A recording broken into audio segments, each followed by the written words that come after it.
You immediately had a quality drop when you hit that record button. Really? Immediately. Is it still bad? It's like all the way to what mine is. Yeah, I told you it's going to do that. So that's what we're going with. Welcome, everybody, to Equality Podcast Season 1, Episode 8. John Thacker here with Jake Harrell, and we're going to talk about... What are we going to talk about? We're going to talk about how to win right now. How to win right now in operations.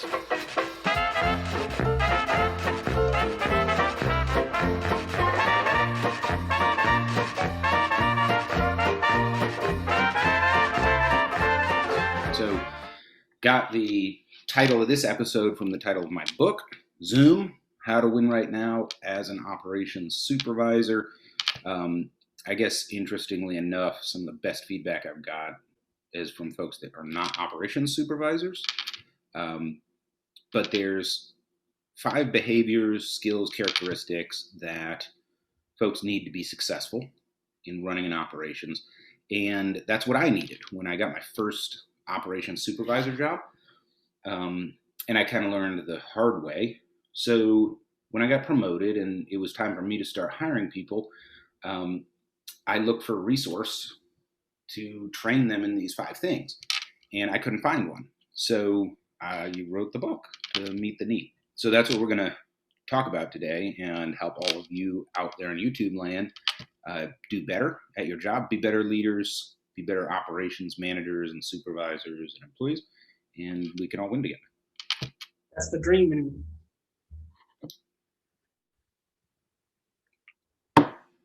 I haven't in my time in leadership come across anything that was just, I've a whole bunch of stuff in the theoretical realm of how to do X or Y, but not a go do this right now. Yeah, great point. One of the things that I kept in mind when I wrote my book, each section touches briefly on like the theory, and then it just dives immediately into how do you actually do it, right? And that's one thing that we seek to overcome in our own business as we create value for others is, how can you win right now? That's why we chose the name Zoom, right? So let's start with that big one, leadership, because I feel like it's a big buzzword nowadays, and it's not really associated with a lot of meaningful content online. And one of the biggest surprises to me was just doing my homework and realizing that, most folks have no idea what leadership actually is or how it's defined. Yeah, it is the esoteric realm where good thoughts and vibes go to die. So on LinkedIn, everybody's a thought leader. Everybody has, I'm not a boss, I'm a leader. That was a great post the other day, by the way. Yeah, I can't stand those, A boss beats their employees to death with a phone pole. A leader gives blood to save their lives.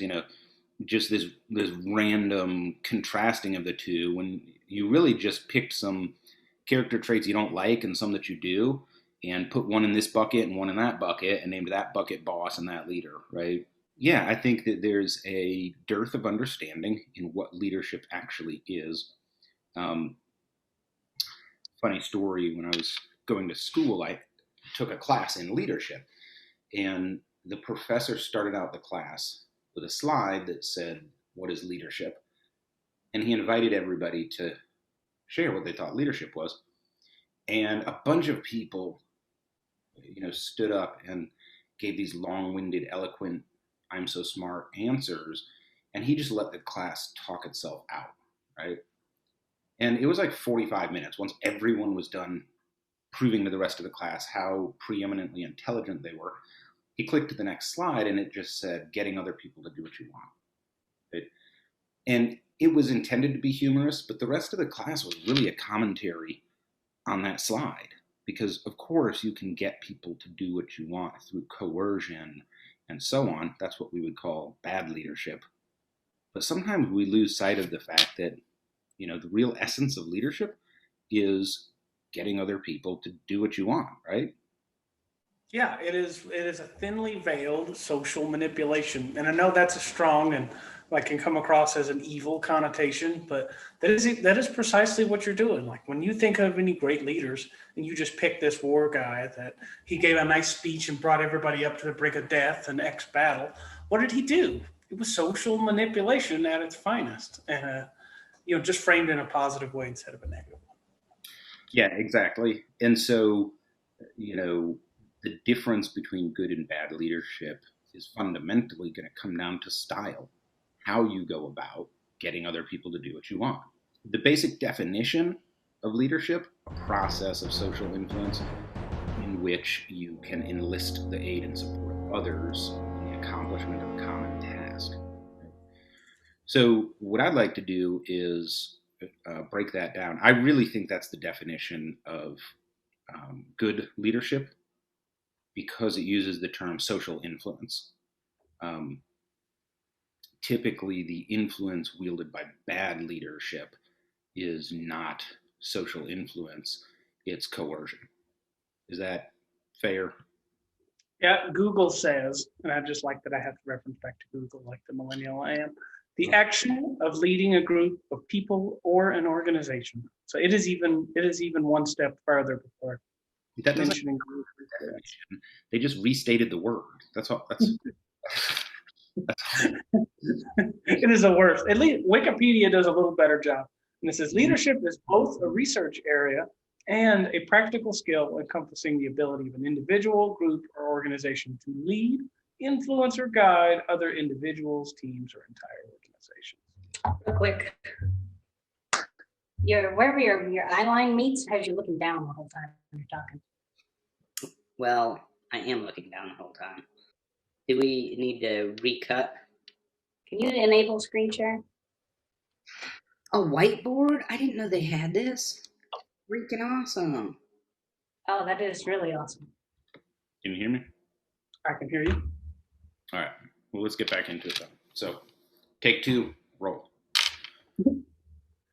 So, leadership is commonly accepted as a process of social influence in which a person can enlist the aid and support of others in the accomplishment of a common task. So, for me, there is some important elements to that definition. I sort of defined good leadership into that definition on purpose in the book, right? So the key there is social influence and enlisting the aid and support of others in the accomplishment of a common task. So you'll have a company and there's like a board of directors or CEO, depending on the company structure, there's people that make decisions about the future of the company. And that communication has to get down to the people doing the work. So this level sort of leads, this level enlists their aid in accomplishment of a common task, and then they have to enlist the aid of others in that same thing. That's sort of the cascade of leadership. But that's exactly where good and bad leadership differ, in that bad leadership uses means other than influence. They're not enlisting aid and support. You can see how that's a very cooperative type of language, right? This is different from a top-down dictatorial approach that says, here's where we're going, get on board or get run over, right? Get your copy. Ladies and gentlemen, I have Samuel L. Jackson in the business with me. He is on audio only, so you won't see a visual.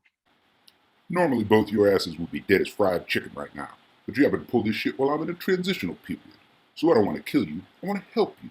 So now that we have a shared understanding of what leadership is, or at least if we're going to agree with that as the premise, how do I actually do it? Okay, good. So that's the reason that I wrote my book, and that was the gap. That's always been the gap. How do you actually do this stuff, right?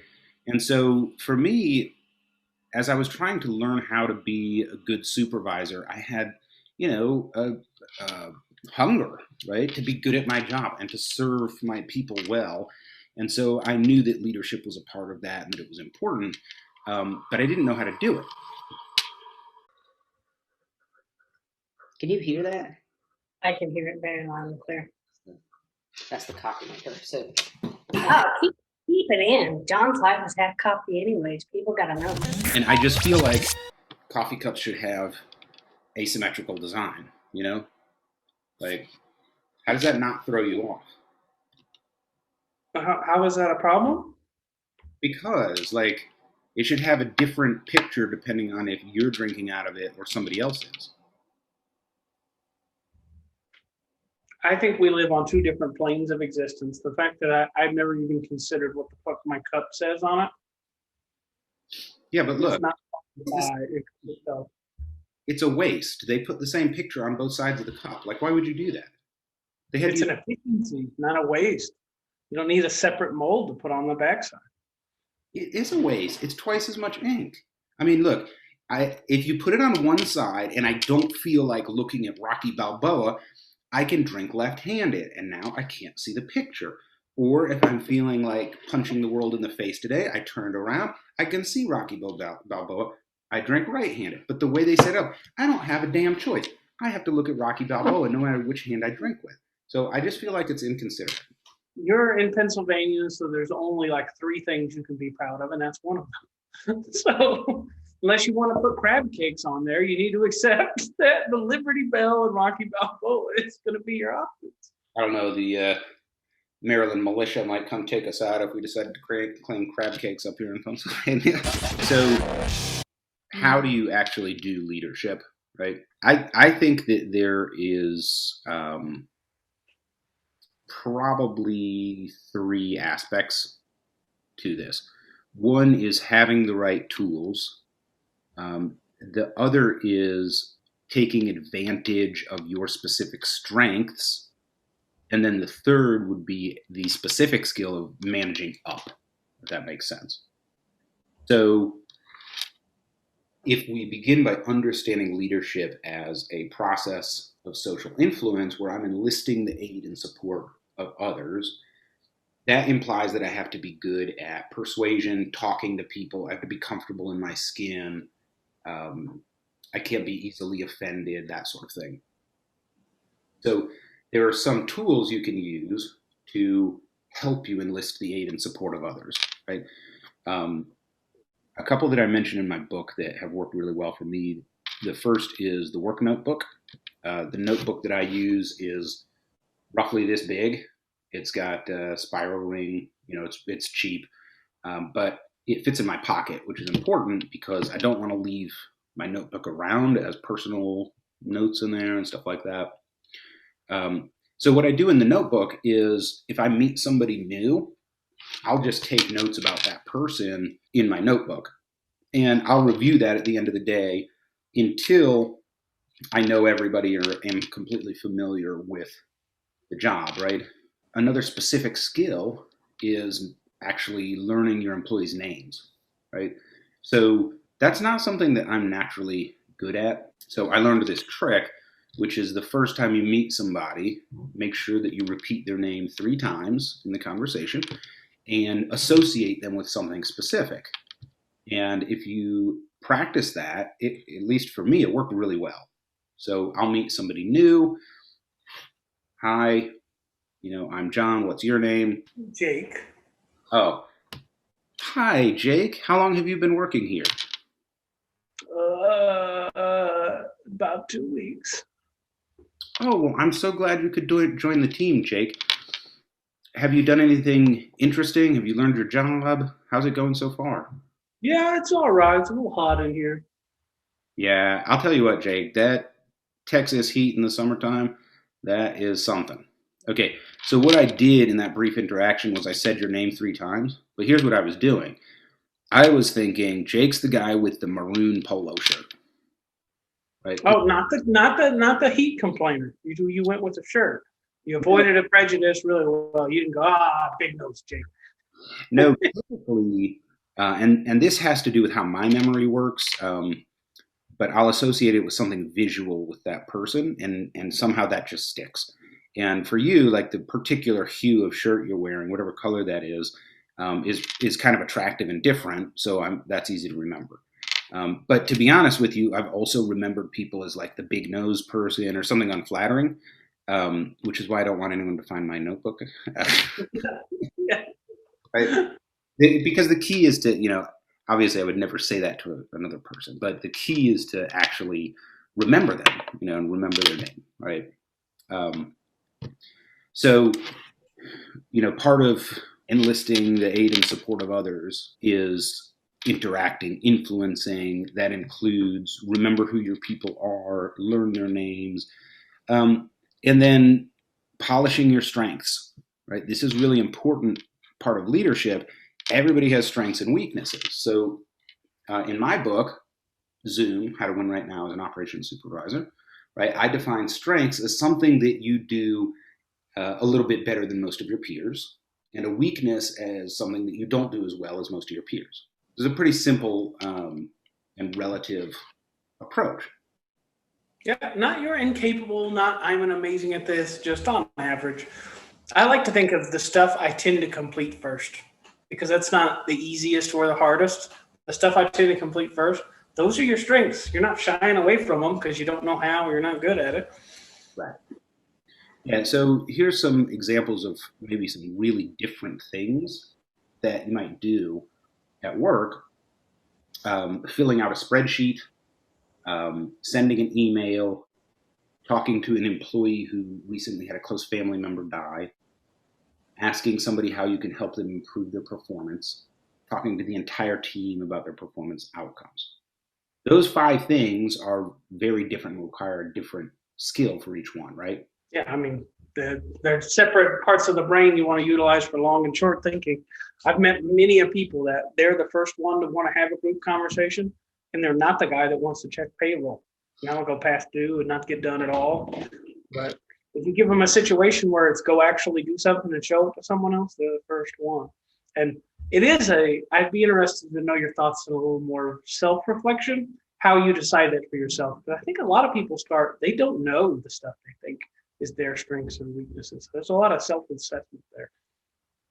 Yeah, that's a great question. So for me, the definition I use in the book, something that you do, basically do it a little better than your peers, you'd call a strength, and something you generally don't do as well as your peers would be a weakness.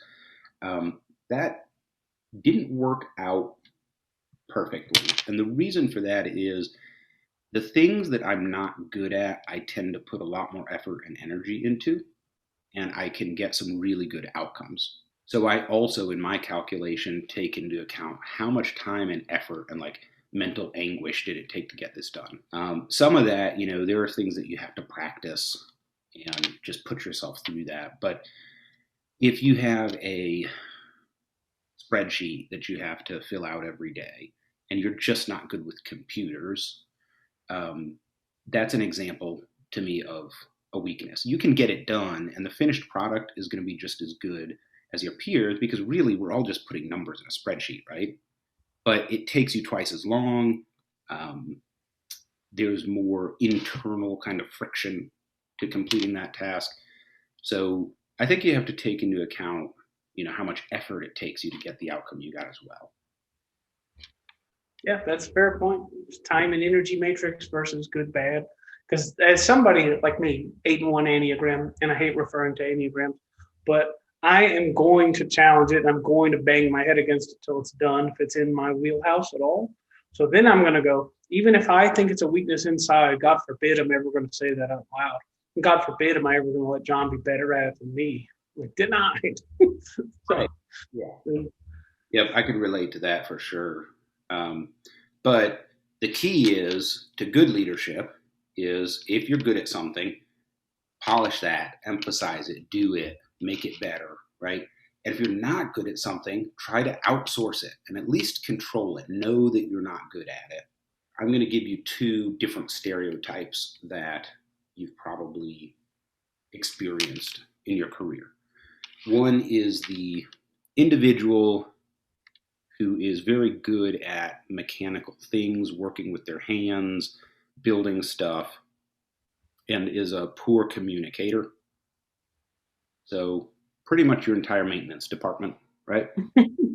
Yes, and the engineering department. That entirely can just. Well, yeah, the engineering department is often incapable of both, but we won't pick on the engineers too harshly. So, and then here's another stereotype.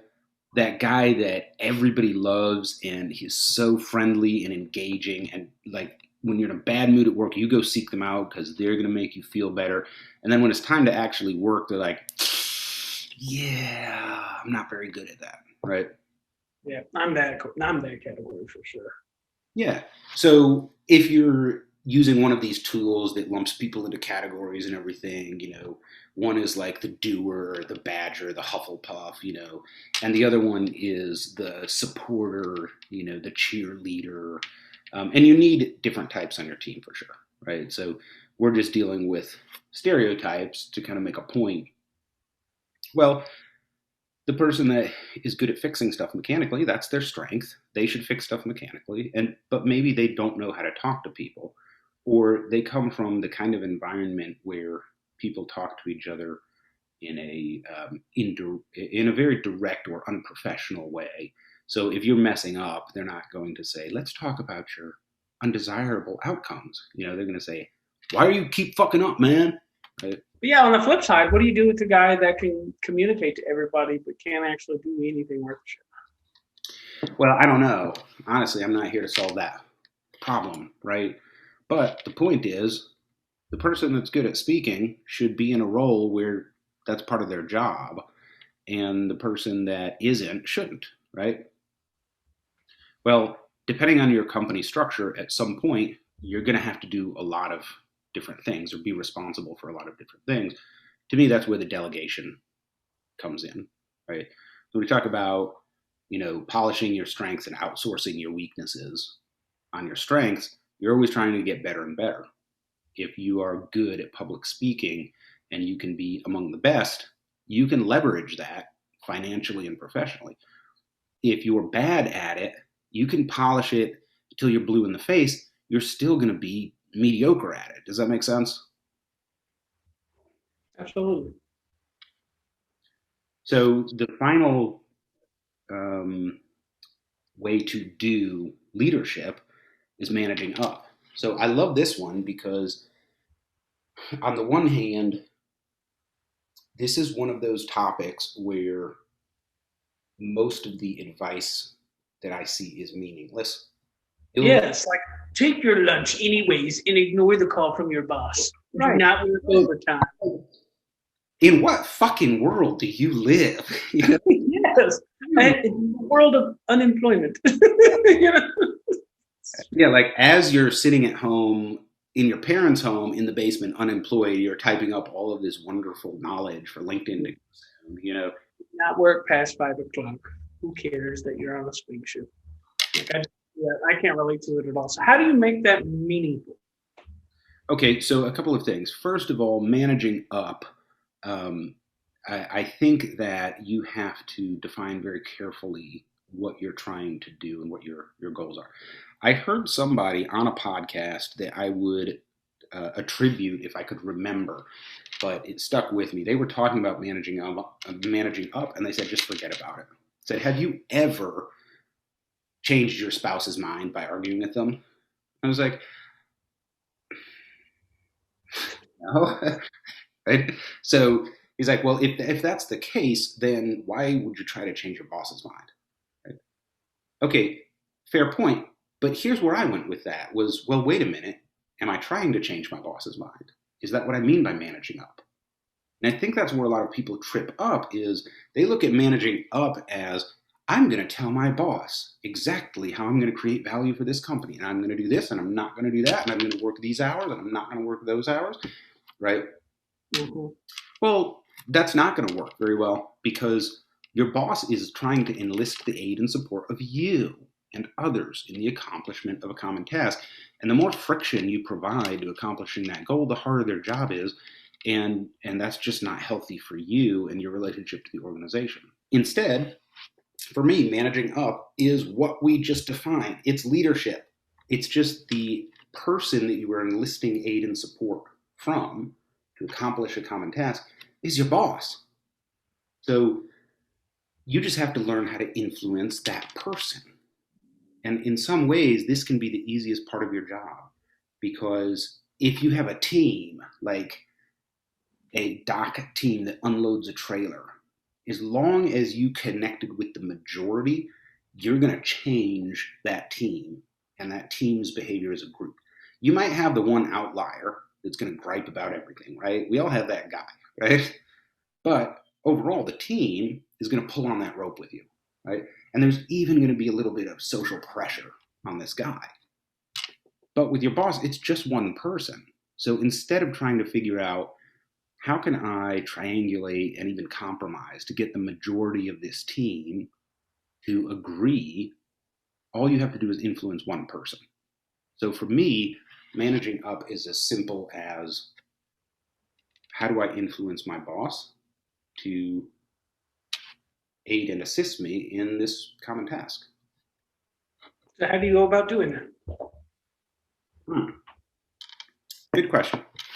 Effective. That's how you go about doing that. Yeah, obviously it's going to be relative to each individual situation, but here's a couple of good places to start that work for everybody, right? The first is to empathize with your boss. So everybody hates the man until you are the man, all of that. Your boss has a tough job, and you know what? They might not be very good at it, right? So before you tear them down and judge them and everything else, start with a little bit of empathy and understand, you know what? They're not very good at their job, and they probably know it. They're probably trying to work on it, or maybe not. But approaching the relationship from one of understanding will put you in the right mindset to solve problems, right? Otherwise, all you're thinking about is yourself and not the common task that you're trying to enlist aid and support for. The second is to help your boss. So the easiest way for me to do this is I always think of my boss as my number one customer, right? So again, it depends on the structure of the organization and where you fall in the organization. If you're the CEO, you have multiple bosses, the board of directors. But if you think of your boss as your number one customer, then you're going to have, at least for me, right? Because I have kind of a sales mindset. I'm always thinking, how do I keep my customers happy, right? So when my boss is at the top of that list, then I'm just automatically thinking, how can I make their life easier, right? So that helps because, again, it's a process of social influence where you're trying to enlist the aid and support of your boss. So imagine if the roles were reversed and your subordinate is always coming to you, hey, I need this, hey, I need that, hey, I need that. You want to help them as their boss, but at some point you're going to see them walking towards you and find a place to hide because you're like, this person is a taker, not a giver, right? Mm-hmm. So My heroes in my life. right. So don't be that person. So in the same way, if you can begin the relationship by being a giver with your boss, that creates kind of the safe space and trust where your boss understands, hey, this person is not here to just get all they can for themselves and get all they can out of me. They're actually here to help and support everything. And I would say even do personal things. It is not inappropriate to bring your boss a cup of coffee or a greeting card on National Bosses Day or whatever industry you're in. Those kinds of personal touches that aren't work related and are just for your boss are perfectly appropriate because we're humans and you're building a relationship. Yeah, I think that people jump into this, well, it's just a popularity contest. I'm like, how much of society just actually is though? Like, we vote on everything. What is that? That is just what it is. Yeah. I mean, when was the last time something popped up on your phone that said, rate this 1 to 5 stars, right? That's a popularity contest, I clicked one earlier. I gave it a 4 out of 5 on this app I was playing and responded back. Well, fuck you. You don't get to rate stuff. We don't live in a world where the most popular is what wins. Well, Jake, we're really sorry that you're not smart enough to understand how awesome our app is. So we just went ahead and changed it to 5 stars. So appreciate that, right? Yeah. So influencing your boss, collaboratively, hey, that's just part of leadership, right? And people forget or are unaware of what leadership is, and sort of how it touches the different aspects of their work. So instead of managing up, it might be more helpful to just think about how you're leading when it comes to the relationship with your boss. Yeah, it's just as effective to just remove the whole title thing. Because when you're working with the guys that report to you, your strategy is the same. Accept where they are as people, identify the common task, right? And then steer that conversation on how I manage us to gain buy-in on us completing this common goal together. That's it. Your title was largely irrelevant. Hey, what is going on down there, hon? It's really loud up here, including like the dryer slamming and Trey hollering, and I think the door's open. Can you like button that down? Because it's just taking longer and longer to finish this video, and that's not good for anybody. Meanwhile, back at the ranch. So I think that's a good point. The definition of leadership, like how you approach folks, it doesn't really change. The only thing I would say is the reason people get all caught up on this managing up thing is this barbaric, archaic power dynamic that we have, at least in the US, because that's where our work experience is. But for some reason, while political structures have evolved, in the last 100 years or so, we're still clinging to this medieval feudalism when it comes to how we run our businesses. And that's why people get weird about their boss. If I'm talking to a subordinate and trying to enlist their help, there's sort of this implied power differential. Like, yeah, I'm going to go ahead and need you to come in Saturday and do those TPS reports. Can you do that for me? Right? And as a subordinate, you're like, man, fuck you, but I'm going to do it anyway because I like my job, right? And, right. When you're approaching your boss, now you're the subordinate, and you're like, oh shit, I don't want to make them upset because they might punish me for it. Fair? Yeah, power differential that I'm sorry to announce to planet Earth just does not actually exist. I don't know where humans cling to that at all, but a good enough facilitator or somebody that's like leading the process of social influence can literally have any job title and steer the conversation and outcomes the direction you want to go. Your job title does not afford you any amount of power or additional social influence, unless you cling to that power dynamic. Well, yeah, right. There are some companies that specifically empower people at different levels of the organization to have, I guess, the ability to just fire people or punish them in other ways. And these companies really actually support that type of approach, probably because they want to behave that way at the very top of the org. And so they create a culture that, where people are allowed to hurt others, especially those that are sort of, beneath them in the structure of the company, right? Yeah, I've definitely worked for places where I could send an email to accomplish a task and get who are you? And then a director send a copy pasted exact same email and then get the outcome that I was after initially. What is missing there? What is the thing there I can't seem to comprehend? Fantastic example when we talk about the process of social influence. In that example, the director had a specific advantage, which is the culture told people within that organization, pay attention to people up here and shit on people down here. So if you send out an email seeking cooperation in the accomplishment of a common goal or task, they say, oh, you're at the bottom of the totem pole. I'm going to shit on you. But then a director can literally copy and paste your email and send it out to everybody, and now everyone pays attention.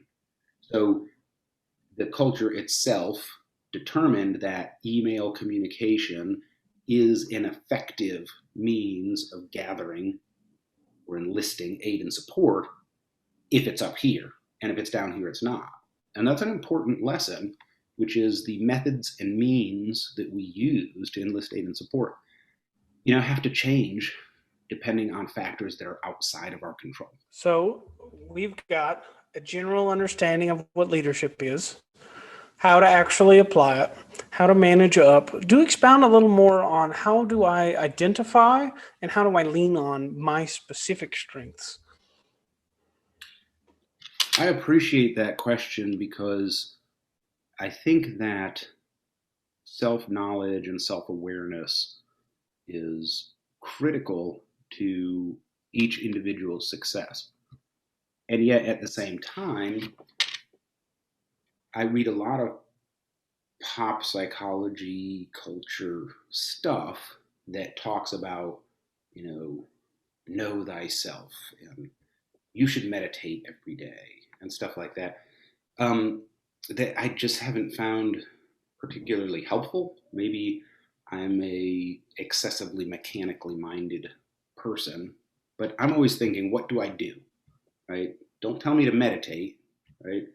Because I will sit on my butt for 3 minutes and consider it done, right? So I just imagine that John's thinking, I am meditating, I have completed meditation. right, I translate.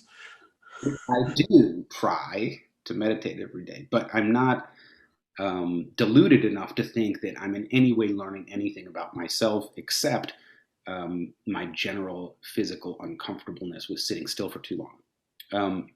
Yeah, I kind of think it's a weak answer when I have a specific problem. Like, well, have you tried meditating and focusing on it? What you're really saying is, have you fucking thought about it? Right. That's the first thing you're saying. I'm like, Have you thought about it? it's disingenuous for you to just, well, did you try actually thinking about it? I've got this great method for you to consider, just kind of stopping in your brain a little bit and focusing on how to get that outcome you're after. So there's actually a whole section in my book about that. Here's a couple of highlights. So one is do a self-assessment sort of, and just write down, here's what I think I'm good at. Here's what I don't think I'm very good at. Here's some things that I'm lazy about and could do better at if I worked on it. You could even do like a SWOT analysis, strengths, weaknesses, opportunities, threats type of thing. And then here's the key part. You have to get feedback from other people, right? So self-concept is one piece of the equation for good leadership. Others concept is the other piece. And what makes a good leader is how close self-concept and others concept is, not what the content is, okay?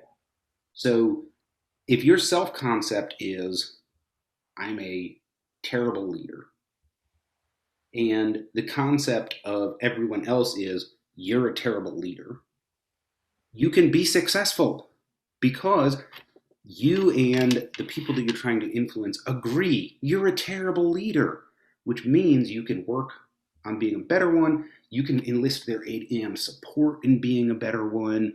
They'll even have some compassion and try to help you along, right? But now imagine that you think you're a terrible leader and your team doesn't. Imagine that the others concept is, this person has it all together. They got it all figured out.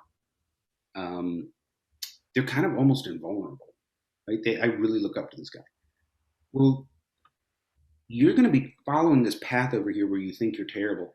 No one's going to come alongside you and help you. No one's going to understand that. In fact, they have you up on this pedestal and you make a self-deprecating comment because you think you're terrible, and it just confuses them. They don't know what's going on. In fact, they may even interpret it the wrong way and think that your self-deprecating comment is actually about them.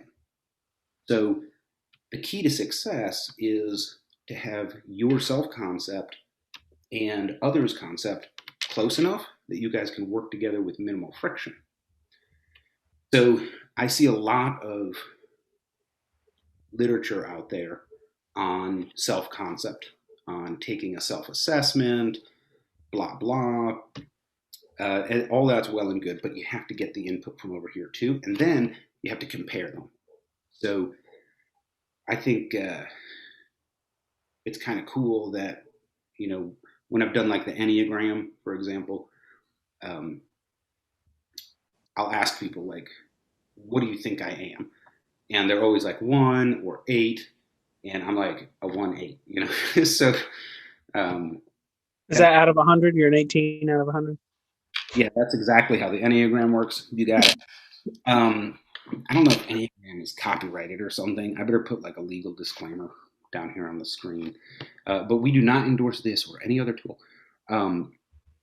Now, if you want us to endorse you, there is, feel free. We are not outside of this. Here. Whatever you do, send us a mug that doesn't have the same fucking logo on the front and back, or else John will be irritated by it to no end. John's Warehouse. You're going to like the way you look. I guarantee it. I guarantee it. I gotta get you not the right suit, not the right cut of suit, but the right cut of suit for the right cut of man.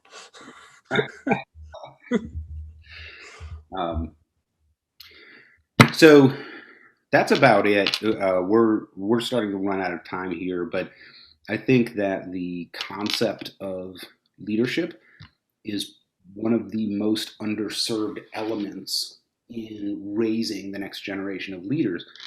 And, you know, just ask yourself, how many books about leadership have I read?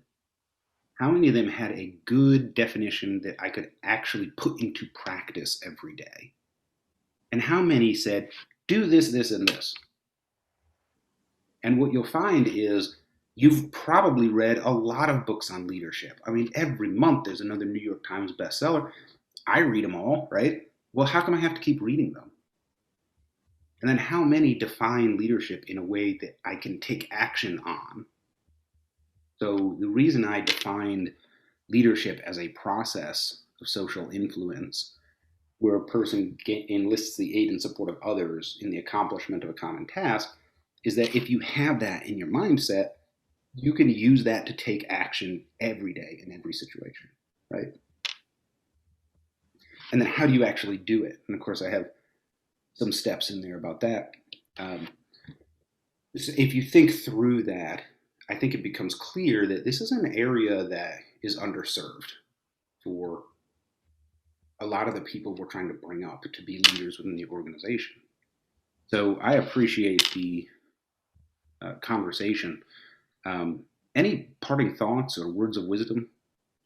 Yeah, I don't know how I put out in my brain how I can separate like actual good books with good functional knowledge from like theoretical feel good bullshit, because that's what I read every time I talk to them. Like in my book, which I'll con you into some 3-hour meeting and talk about next time, their theory is less than 1 page. Of one of the 14 things I talk about. Theory is 1 page. Then you get immediately, here's how you do it right now, and here's what those outcomes look like. And all the feel-good bullshit we as a society have to just stop accepting. I recall one meeting that it doesn't count as a final thought because it's a long-winded story, but you're going to get it anyway, where a previous boss of mine is, I want to help you learn and grow, and he handed me a flashcard program with 600 flashcards. And the idea was to read through them and decide which ones you were good at and which ones you were not so good at. And there was so much, like half the English language was included in there. So I'm like, this is not actionable. This is not in any way fruitful to my personal growth. And every time I get into a meeting, like there's no specifics over what your personal growth or path or problem needs to be. So there's a lot of self-reflection built into how to identify my own strengths and weaknesses. Applying the SWOT analysis like on a personal level is probably a really good start. I'd really like to see you think through and share like some SWOT analysis that's a personal because we always apply that to a risk or a specific business thing. Like I would really like to see that turned internally. And yeah, how do I make it actionable? So one of the things that made me fall in love with John Thacker was that the book was pure action. It wasn't, well, what you need to do is think about being a little more emotionally neutral. And apparently some shitty discount impression. But what you need to do is here's specific actions that generally align. And I think there's a lot more love we can find and craft out of that doesn't exist today. Yeah, I appreciate that. And, I would guess that boss didn't actually know how to answer the question. Probably went home and that was on their coffee table, so maybe that worked for them or something. It was on their artesian coffee table. Okay. Yeah. It was driven to me in their midlife crisis car. But, we have to stop being the people with all the answers. We have to be the people that are comfortable saying, Jake, that's a great question. I can't help you with that right now because I haven't fucking thought about it.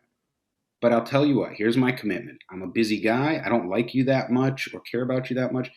So give me 6 weeks because I have more important stuff to do. But I will get back to you after I've thought about it. I would have appreciated that instead of just the eat shit. Here are some flashcards I picked up in kindergarten. Now I like to play this game, which I call the honest human game, right? So what I just communicated to you would be the 100% transparent truth coming out of this guy's mouth. We don't behave that way as humans. We equivocate and prevaricate and obfuscate. But that's the key, is you would have appreciated that so much more than what you got. Now, I'm not advocating that you shit on anybody, but what I am saying is that honesty is still the best policy, right? Mm-hmm. And we have to stop behaving as if leaders are supposed to have all of the answers, especially at the drop of a hat. My wife asks me questions from time to time, and I'll just respond, did you ask Google? Right? Usually when I'm a little annoyed or haven't had enough sleep or something like that. But the point that I'm making is I don't know everything, right? Somebody does. Find it, find the answer on your own. So I appreciate you, sharing that story. I think it has a lot of meaning for us. As far as books and educational content and so on goes, I think that we all need to develop a discriminating palate. I love to read. I read everything that comes out. I have journal subscriptions. I have some books that I bought and I got through like the first chapter and was like, this is garbage. I have some that I only got through the first stage of, How to Read a Book by Mortimer Adler, where you're reading the front and back matter. And I'll read that and I'm like, this is such a well-written book. I don't actually have to read the content because I just learned everything about it from the table of from the front and the back. Should have written it on a postcard. But I think you're right. Like we need to be a little more discriminating, in what we read. And there's quite a few books that do reorient how we think in our paradigm. And they're important, but they tend to be emotional works. And when the rubber meets the road, they just lack the robustness to help us actually execute well. So you might read a book about how we're all human and we're all in this together, and how corporate hierarchy is an artificial social construct, and tell some sob story about a janitor that got berated by the CEO, and then the CEO got hit by a car in the parking lot and the janitor saved their life, and you get done reading this and you just feel this deep milk of human kindness burning in your breast. And then the next day you're at work and somebody does something that's really fucking stupid and you lose your cool, right? All of that, those feelings went away because you're not reading the book anymore. So we need content that gives us concrete actions we can take to get different outcomes, because that's what we're going for, right? Yeah, even simple ones, like I don't need an esoteric, well, how can I make all of my employees 100% happy? How about we just start with the generalities of what humans like and what's reasonable to accomplish within my budget? That's what I'm looking for. Like I'm not looking for theory at almost any level. Or here's another good example. How many people have you helped to significantly improve their performance just by showing them how to use an email client? Yeah, something that's free or easy and out there in the world has been transformative time and time and time and time and time again. I heard a guy, I can't remember who, but he mentioned that his email rules for his inbox are all based on keywords. And so he has a rule that looks for the word unsubscribe. And if the email has that word in it, then it automatically routes to a mass mailings folder, right? Which, typically never gets read. But yet, sometimes little specific actions like that add up to really huge results. I don't need to read the book on how to own New York City, right? Most people don't need that book. We're not Napoleon. We're not some Jeff Bezos or Elon Musk, right? We're just have this little piece of our business that we want to do really well at. So good call out. All right. That is more than enough. I'm going to have a hell of a time chopping this one up this week. Thanks for joining. For all of our friends and fans out there in YouTube world, thank you for joining a quality podcast. I have links below in the description. Be sure to pick up a copy of my book, Zoom, How to Win Right Now as an Operations Supervisor, to learn more about leadership and the other 4 characteristics you need to be successful. And we will see you next week. Bye, everybody.